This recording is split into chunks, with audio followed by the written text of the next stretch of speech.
Good evening. Civics में हम लोग ने देखा था पिछले क्लास में लोकतंत्र के 3 नक्शे के बारे में देखा था।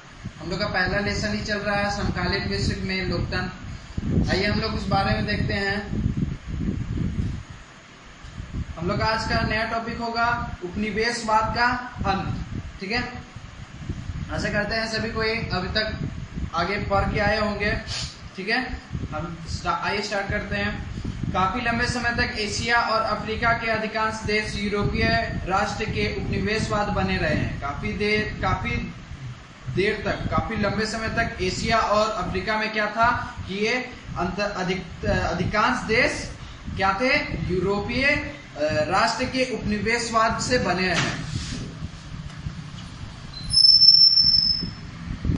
इन परतंत्र देशों के लिए लोगों को आजादी पाने के लिए संघर्ष करना पड़ा और इन सारे देशों को आजादी पाने के लिए बहुत सारे संघर्ष करने पड़े। यह लड़ाई अपने औपनिवेशिक शासकों से ज्यादा की ही नहीं थी, इसमें अपना नेता खुद चुनने की इच्छा भी शामिल थी। और इसमें क्या था, अपना नेता खुद चुनने का शामिल था और ये अपनी उपनिवेशवाद का लड़ाई खुद ही लड़े थे।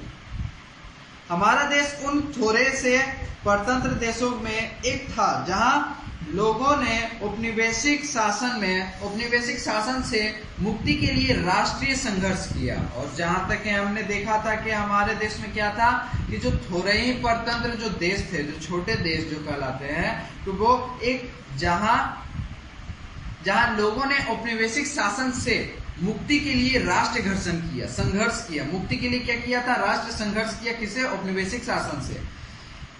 इसमें से अनेक देशों ने दूसरे विश्व युद्ध के तत्काल बाद लोकतांत्रिक शासन व्यवस्था अपना ली थी और बहुत सारे देशों ने द्वितीय विश्व युद्ध के बाद में लोकतंत्र मतलब अपना लिया था। भारत ने 1947 में आजादी हासिल की और एक गुलाम देश के लोकतांत्रिक देश बनाने की राह पर चल पड़ा। और बोल रहा है कि भारत जब 1947 में जब आजाद हुआ था, तब एक गुलाम देश से लोकतांत्रिक देश बनाने की, और वो पूरा देश जब वो गुलाम देश कहलाता था पहले, और वो लोकतांत्रिक देश बनाने के लिए वो अपने राह पर चल पड़ा था।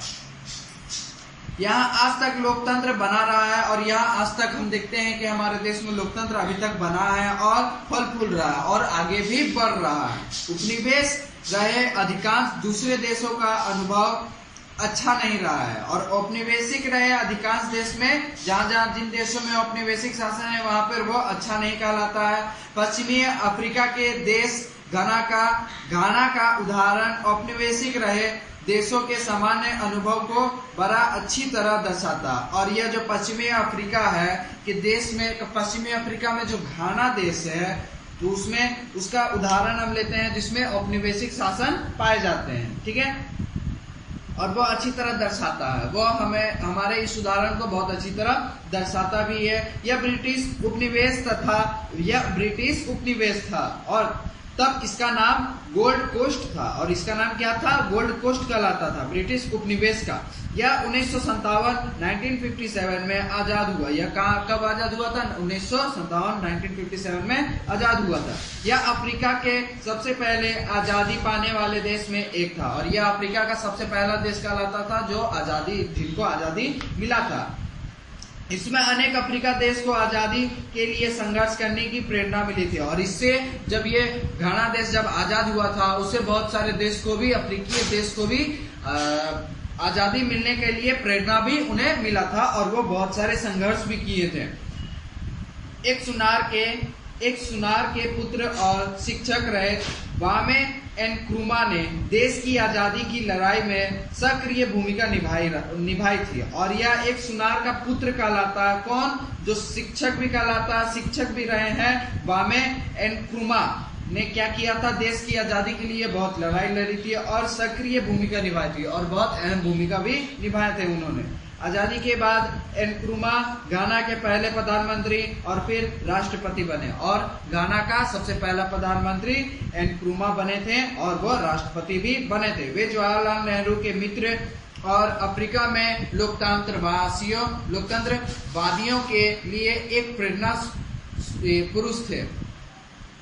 और ये क्या थे? ये जवाहरलाल नेहरू के मित्र थे और अफ्रीका में लोकतंत्रवादियों के लिए एक प्रेरणा के तौर पर कहलाते थे। लेकिन वे नेहरू के नक्शे कदम पर नहीं चल पाए। वो क्या थे? वो अपना ही सुनते थे, वो अपने ही कदम पे चलते थे और वो नेहरू के कहे पर वो नहीं चलते थे। इसलिए यहाँ पे कह रहा है कि लेकिन वे नेहरू के नक्शे कदम पर नहीं चल पाए। उन्होंने अपने आप को आजीवन राष्ट्रपति के रूप में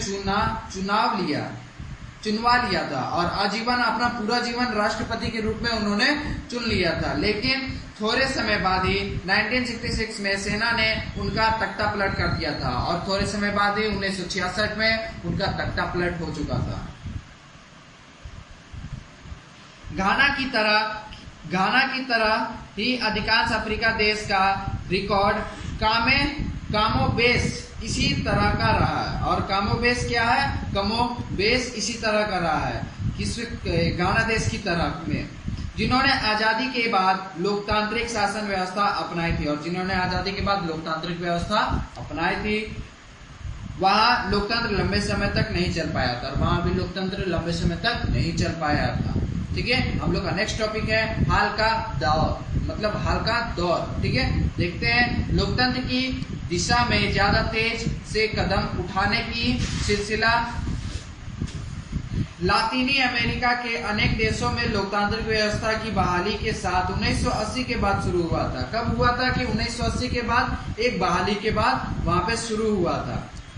क्या चीज? कि लोकतंत्र हमें अपनाना चाहिए। ठीक है, 1990 के दशक में सोवियत संघ के बिखराव के साथ यह प्रक्रिया और तेज हुआ था। और यह कब जल्दी बढ़ने लगा था? कि 1990 के दशक में जब सोवियत संघ का जब बिखराव हो गया था, तो तब लोकतंत्र की व्यवस्था और भी तेजी से पनपने लगी थी और व्यवस्थित होने लगी थी। पोलैंड वाली कथा से हमने जाना कि सोवियत संघ का अपने पड़ोसी पूर्वी यूरोपीय साम्यवादी देशों पर नियंत्रण था। अपना पूर्वी यूरोपीय साम्यवादी देशों पर अपना उनका खुद का नियंत्रण था। 1989 से 1990 के दौर में पोलैंड और उनके दूसरे देश सोवियत नियंत्रण के बाहर हो गए थे। और कौन कौन बाहर हो चुका था?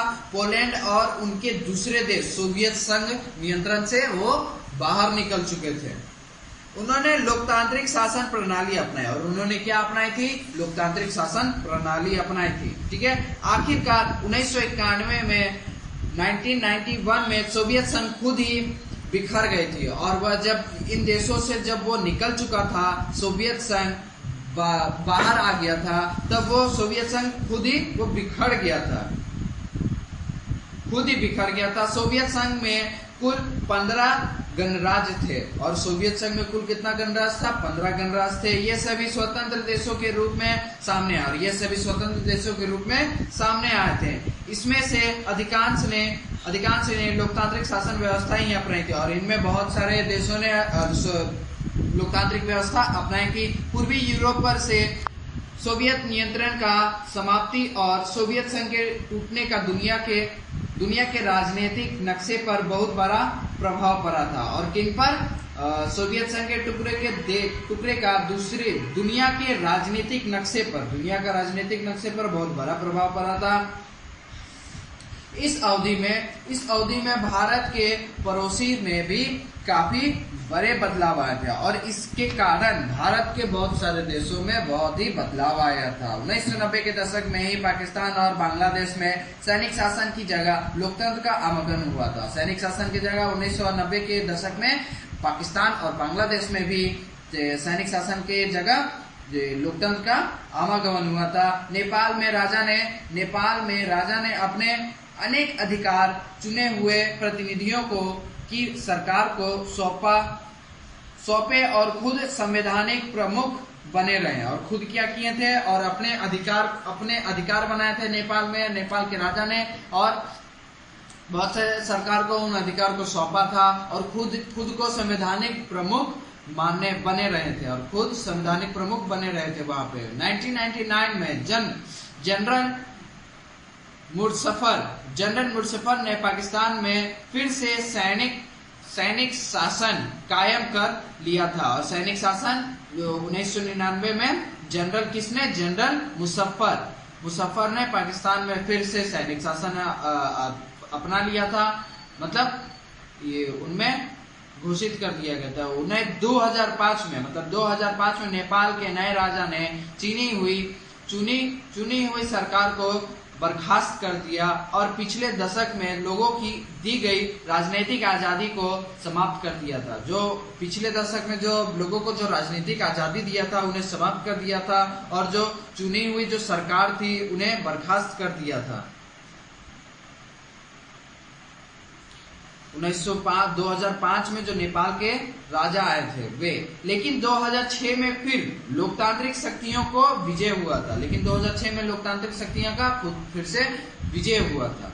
राजा को संसद की बैठक बुलानी पड़ी और संसद ने राजा की शक्तियों को घटाकर उन्हें सिर्फ नामात्र का शासक बना दिया था। और क्या किया था, राजा को वहां पे संसद में बुलाया गया था और बुलवाने के बाद उनके शक्तियों को घटाकर, मतलब उनकी जितनी सारी शक्तियां थी उनसे ले ली गई थी और उन्हें सिर्फ नामात्र, बस खाली थोड़ी सी शक्तियां उन्हें दी गई थी। इस अवधि में नए देशों में लोकतांत्रिक व्यवस्था कायम होने या उसकी चाह बढ़ाने की प्रवृत्ति ही प्रमुख रही है। और क्या बोल रहा है कि इस अवधि में नए देशों, जो नए देश थे जिनमें लोकतांत्रिक व्यवस्था कायम होने या उसकी चाह बढ़ाने की प्रवृत्ति की प्रमुख रही है। और बहुत सारे देशों में लोकतंत्र की व्यवस्था को अपनाने और उनकी चाह रखने वाले लोगों को बहुत सारे प्रमुख रहे हैं। यह दौर अभी जारी है और यह दौर अभी भी बहुत सारे देशों में जारी रहता है कि बहुत सारे देशों में अभी भी लोकतांत्रिक व्यवस्था नहीं रहती है, तो उन्हें अपने देशों में लोकतांत्रिक व्यवस्था अपनाने में बहुत सारे संघर्ष की जा रही है। अभी भी सन 2005 तक करीब 140 देशों में बहुदलीय प्रणाली के चुनाव कराए जाते हैं। और 140 देशों में बहुदलीय प्रणाली के तहत क्या होता है, चुनाव किए जाते हैं। यह संख्या पहले कभी भी इतनी अधिक नहीं रही है। यह संख्या क्या है, पहले इतनी भी अधिक नहीं थी। पहले अलोकतांत्रिक रहे 80 से ज्यादा देश, पहले अलोकतांत्रिक, जिन देशों में लोकतांत्रिक व्यवस्था नहीं अपनाए गए थे इनमें 80 से अधिक देश थे। 1980 के बाद से लोकतांत्रिक व्यवस्था की तरफ बढ़े हैं और 1980 के बाद से लोकतांत्रिक व्यवस्था उनमें भी बढ़े हैं। लेकिन आज भी अनेक देशों में लोग ना तो अपने विचारों को मुक्त भाव से व्यक्त कर सकते हैं और बहुत सारे देशों में अपने लोगों को मुक्त भाव से हम उन्हें व्यक्त कर सकते हैं और ना ही वे अपना नेता चुन सकते हैं और ना ही वहां पे वो अपना नेता चुन सकता है, ना ही मुक्त भाव से उनमें व्यक्त कर सकता है, मतलब अपना बात उनमें बोल सकते, वहां पे बोल सकता है। वे अपने वर्तमान और भविष्य के बारे में बड़े फैसले भी नहीं ले सकते और वे अपने वर्तमान और भविष्य के बारे में भी कुछ भी फैसला नहीं ले सकते थे। जिन देशों में ये लोकतांत्रिक व्यवस्था अपनाया नहीं किया था वहां की बात बताई गई है।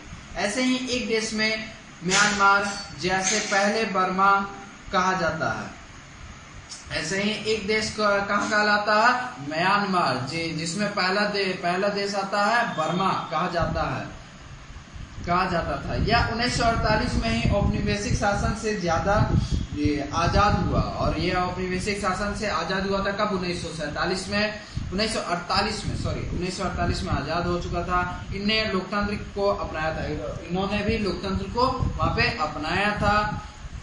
लेकिन 1962 में सैनिक तख्ता पलट में लोकतंत्र का अंत हो गया था। लेकिन 1962 में फिर से वहां पर सैनिक तख्ता पलट हुआ था, सैनिकों ने वहां पे आक्रमण कर चुका था, तो उससे क्या हुआ था कि लोकतंत्र अंत हो चुका था। 1990 में लगभग 30 वर्ष बाद पहली बार चुनाव कराए गए थे और 30 वर्ष बाद 1990 के दशक में वहां पे पहली बार चुनाव हुआ था।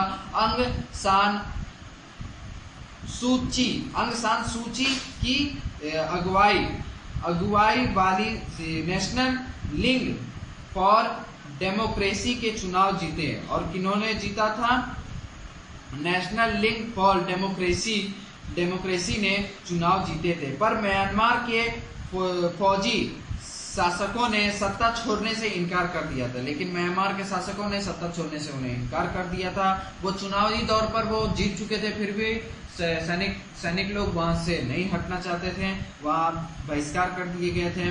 पर म्यांमार के फौजियों सैनिकों ने सत्ता छोड़ने से इनकार कर दिया और चुनाव परिणामों को समाप्त नहीं दी और चुनाव परिणामों को मान्यता नहीं दी थी सैनिकों ने, बल्कि उन्होंने सू की समेत चुने हुए लोकतंत्र समर्थ नेताओं को गिरफ्तार कर लिया था और जो लोगों के द्वारा जो लोकतंत्र व्यवस्था में जो चुनाव किए गए थे, जिन लोगों ने जो मत दिए थे, उन्हें गिरफ्तार कर दिया गया था, गिरफ्तार कर जेल में डाल दिया गया। उनके घर में ही नजरबंद कर दिया और उनके घर ही नजरबंद कर दिए गए थे, उनके घर को तहस नहस कर दिया गया था। बहुत छोटी छोटी राजनीतिक गतिविधियों के लिए भी लोगों को पकड़कर जेल में सजा दी गई थी और बहुत सारे लोगों को जो छोटी छोटी उनकी जो गलतियां थी उनके बाद भी ये सैनिकों ने उन्हें पकड़कर जेल में बंद कर दिया था। यहाँ सरकार के खिलाफ सार्वजनिक रूप से बोलने या बयान जारी करने वाले किसी भी व्यक्ति को 20 साल तक की जेल की सजा हो सकती थी और वो जो अपने सत्ता मतलब सैनिक तख्ता पलट सैनिक लोगों के खिलाफ जो जाता था, उनके जो खिलाफ जाता था, उनके जो बोलता था, मतलब उनके खिलाफ जो बोलता था उनको क्या करता था, 20 साल तक उनको सजा सुनाया जाता था और 20 साल तक उन्हें जेल में रखा जाता था। म्यांमार की फौजी सरकार की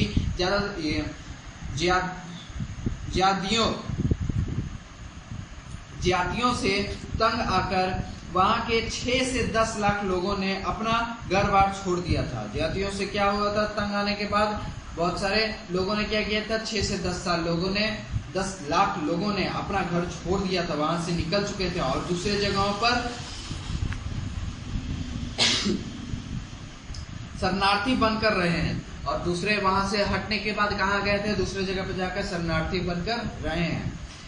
नजरबंदी की सजा झेलने के बावजूद सू की ने लोकतंत्र के लिए अपना अभियान जारी रखा था, लेकिन नजरबंदी और सजा होने के बाद सू की ने लोकतंत्र के लिए अपना अभियान अभी तक भी जारी रखा था। उनके अनुसार बर्मा में लोकतंत्र की मुहिम, यहाँ पे बोला है कि सू की ने कुछ कहा है, आइए देखते हैं क्या कहा है कि बर्मा में लोकतंत्र ही मुहिम वहां के लोगों का विश्व समुदाय के स्वतंत्र और बराबरी के सदस्य के रूप में पूर्ण और सार्थक जीवन जीने का संघर्ष है। मतलब बोल रहा है कि जो उन्होंने जो जेल में उनको बंद कर दिया था, वो बोल रहे हैं कि यही हमारे लोकतंत्र व्यवस्था, मतलब लोकतंत्र हमारा स्टार्ट होने का, शुरुआत होने का यही हम लोग का संघर्ष कहला रहा है।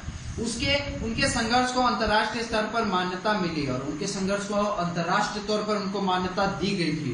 उन्हें नोबेल शांति पुरस्कार भी मिला था और उन्हें क्या था, नोबेल शांति पुरस्कार भी उनको दिया गया था। फिर भी म्यांमार के लोगों का अपना देश में लोकतांत्रिक सरकार कायम करने का संघर्ष समाप्त नहीं हुआ था। फिर भी क्या हुआ था कि म्यांमार के लोगों ने अपने देश में लोकतांत्रिक सरकार कायम करने का संघर्ष वहां पे समाप्त फिर भी नहीं हुआ था। हम लोग का नेक्स्ट टॉपिक है 1.4 विश्व स्तर पर लोकतंत्र और सारे विश्व में लोकतंत्र किस स्तर पर है, आइए देखते हैं। लोकतंत्र के विस्तार के विभिन्न चरणों की पढ़ाई पूरी करने के बाद एक अध्यापक सिंह सर अपने छात्रों से उनके बारे में संक्षेप में बताने को कहते हैं। यह बातचीत कुछ इस प्रकार है। बोल रहा है कि यहाँ पे कि लोकतंत्र का विस्तार जो है विभिन्न चरणों के पढ़ाई के तौर पर देखा गया है। तो अध्यापक सिंह सर ने अपने छात्रों से कुछ सवाल पूछा था और उनके द्वारा कुछ बातचीत इस प्रकार हुआ है कि फरीदा कहती है कि हमने जाना कि लोकतंत्र का विस्तार अधिक से अधिक इलाकों में और दुनिया भर के देशों में हो रहा है। फरीदा कहती है कि बहुत सारे देशों में लोकतंत्र का विस्तार हो रहा है और राजेश उस पे कहता है कि हाँ, आज पहले से बेहतर दुनिया में रह रहे हैं और आज हम पहले से बेहतर दुनिया के देशों में रह रहे हैं। ऐसा लगता है कि हम विश्व लोकतंत्र की तरफ बढ़ रहे हैं, विश्व लोकतंत्र की तरफ हम बढ़ रहे हैं। और उसके बाद सुष्मिता कहती है विश्व लोकतंत्र क्या बात कर रहे हो। और फरीदा सुष्मिता कहती है कि विश्व लोकतंत्र का क्या बात कर रहे हो, और फरीदा कहती है कि विश्व लोकतंत्र पर क्या बात कर रहे हो, क्वेश्चन करती है उनसे। मैंने टीवी पर देखा कि बिना किसी उचित कारण के अमेरिका ने इराक पर हमला कर दिया था। बिना किसी कारण के अमेरिका ने इराक पर हमला कर दिया था। इराक के लोगों की राय कभी भी नहीं जानी गई थी, और इराक के इलाकों की वहाँ की राय लोगों की राय उनसे नहीं जानी थी, और अमेरिका ने उन पर हमला कर दिया था। तुम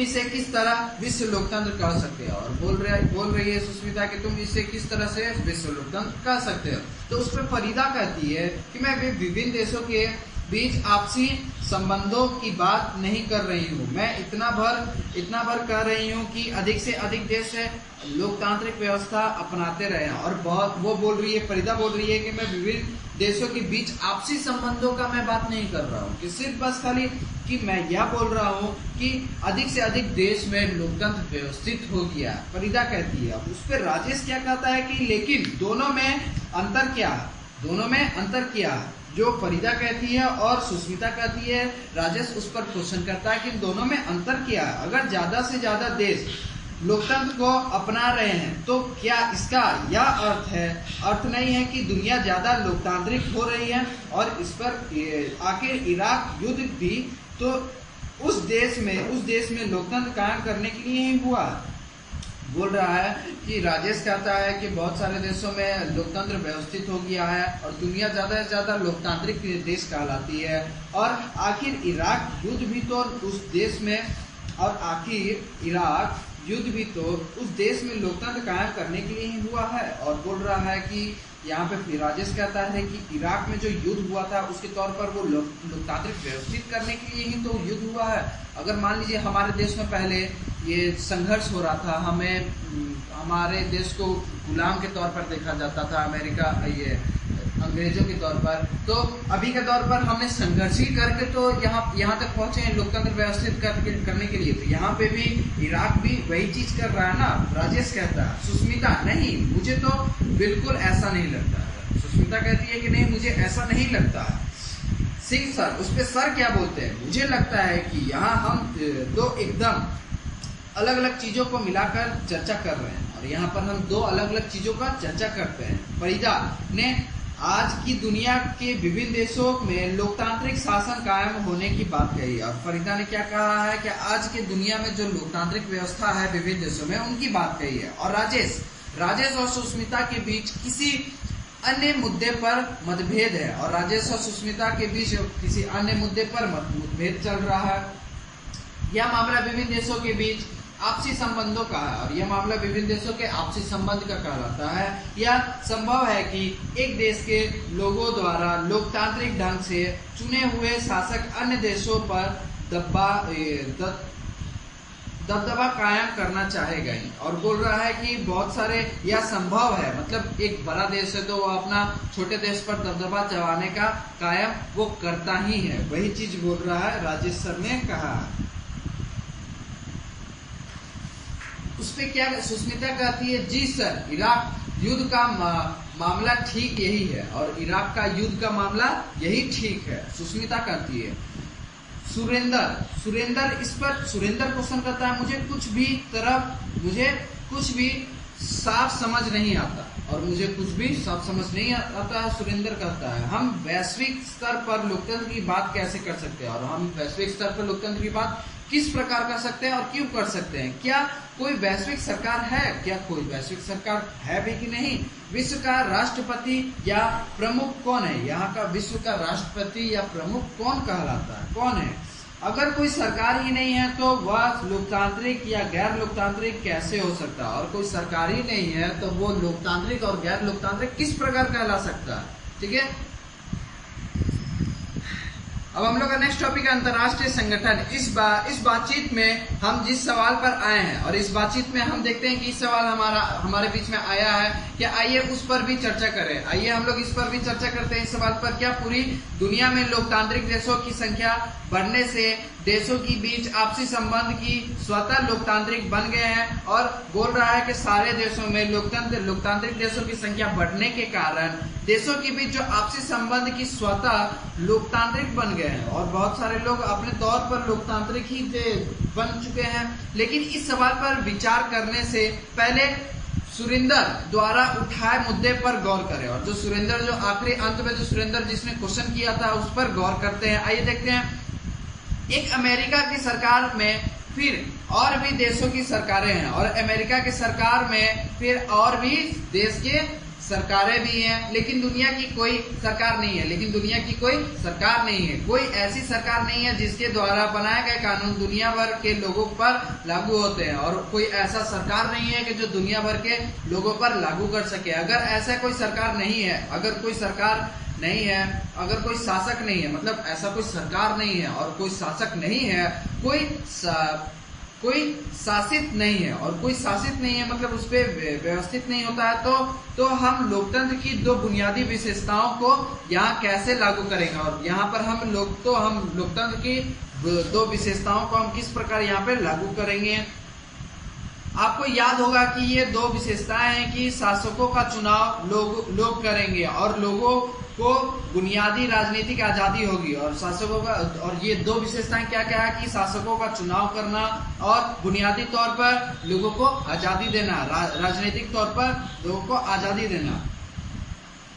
सुरेंद्र की शंका सामान्य ढंग से ठीक है, लेकिन सुरेंद्र की जो क्वेश्चन थी वो अच्छी क्वेश्चन थी, और उनकी जो शंका थी वो बहुत ही अच्छी थी, पर हम यह नहीं कह सकते कि यहाँ लोकतंत्र का सवाल नहीं उठता। यहाँ पर हम यह भी नहीं कह सकते कि यहाँ पे लोकतंत्र का सवाल नहीं उठता है। कोई एक विशेष सरकार नहीं है, और यहाँ पर कोई एक विशेष सरकार नहीं है, ये भी हम नहीं कह सकते हैं। पर दुनिया में ऐसे कई संस्थाएं हैं जो आंशिक रूप से ऐसे सरकार को कुछ काम करती है, और यहाँ पे बहुत सारी दुनिया में और भी ऐसी संस्थाएं हैं जो आंशिक रूप से ऐसी सरकार के कुछ काम करते हैं, और आंशिक रूप से ऐसे सरकार भी कुछ काम करती है। ये संगठन विभिन्न देश और लोगों पर उस पर नियंत्रण नहीं रख सकते हैं, और यह संगठन क्या करता है, विभिन्न देशों और लोगों पर नियंत्रण नहीं रख सकते, जैसा कि कोई सरकार रख सकती है, और जैसा कि कोई सरकार रख सकती है, लेकिन कोई संगठन बहुत सारे लोगों को और देशों का नहीं रख सकता।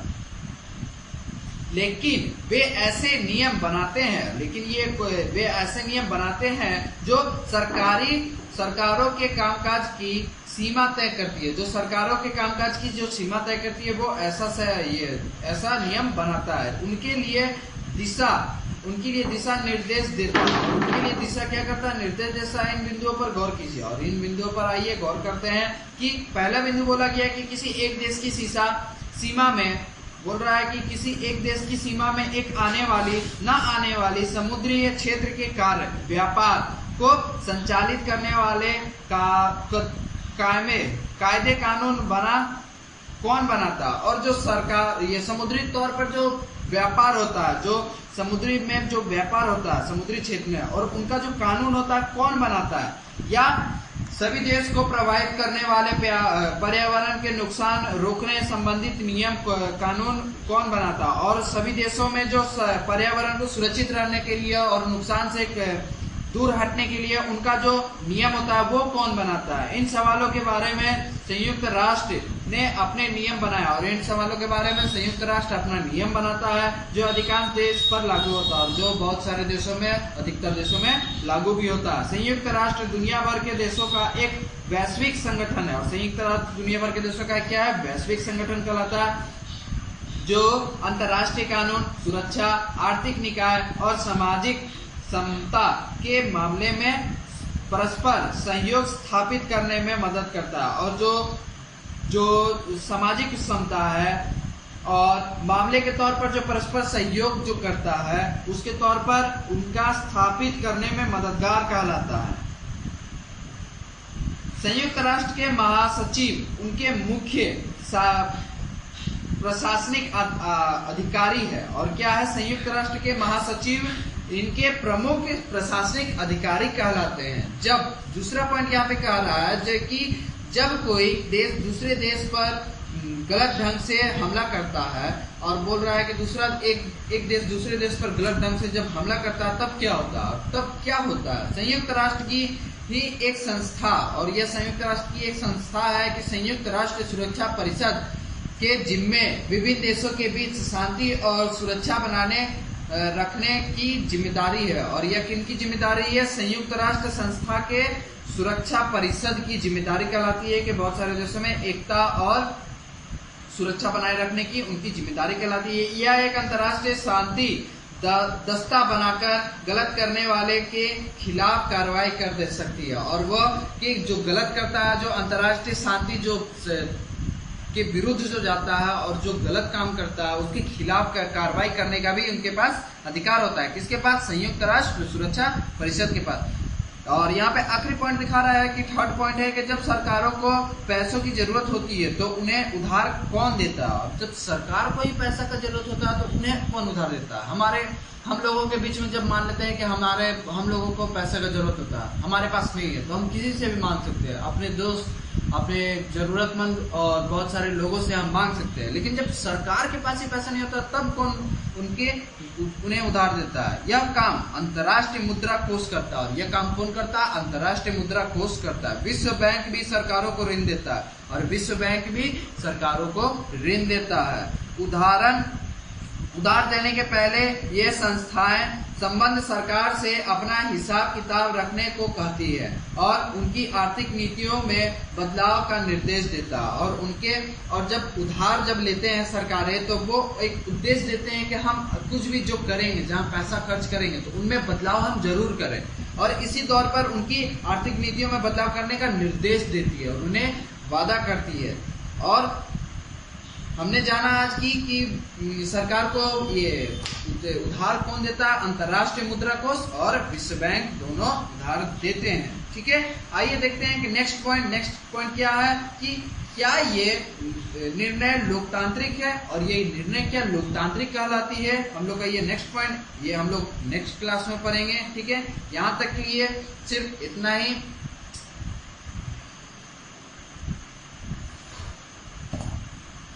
हमने जहां तक पढ़ा और जहां तक हमने क्लियर किया, यह 4 टॉपिक 1.4 तक कुछ हमने आगे बढ़ा है, इसे आप दोबारा पढ़िएगा और जो पहला लेसन है उसे स्टार्टिंग से, समकालीन विश्व में लोकतंत्र, जो स्टार्टिंग से इसे आप दोबारा क्लियर कीजिएगा यहाँ तक। ठीक है, और इसे कम से कम जैसा मैंने बताया है कि एक बार वीडियो देखने के पहले पढ़ना है और वीडियो देखते समय भी पढ़ना है और वीडियो देखने के बाद भी पढ़ना है। इससे क्या होगा, ये आप लोग को ज्यादा से ज्यादा समझ में आएगा। ठीक है, और इन बीच में देखना है कि जहां तक हमने पढ़ाया, जहां तक आपको समझ में आया, उसमें क्या करना है कि आपको छोटा छोटा जो मेन पॉइंट है, जो टॉपिक के तौर पर कहलाता है, जिसे आप 1 वर्ड क्वेश्चन बना सकते हैं, उसे आप छाट सकते हैं, जिसे आप क्वेश्चन कॉपी में उतार सकते हैं। ठीक है, इस बात पे भी गौर कीजिएगा, और जो हार्ड वर्ड आपको नहीं समझ में आता, जो लाइन नहीं समझ में आता, उसे आप अंडरलाइन करके रखिएगा, और उस बात को आप सर जी को मैसेज के थ्रू बता दीजिएगा कि ये चीज नहीं समझ में आ रहा।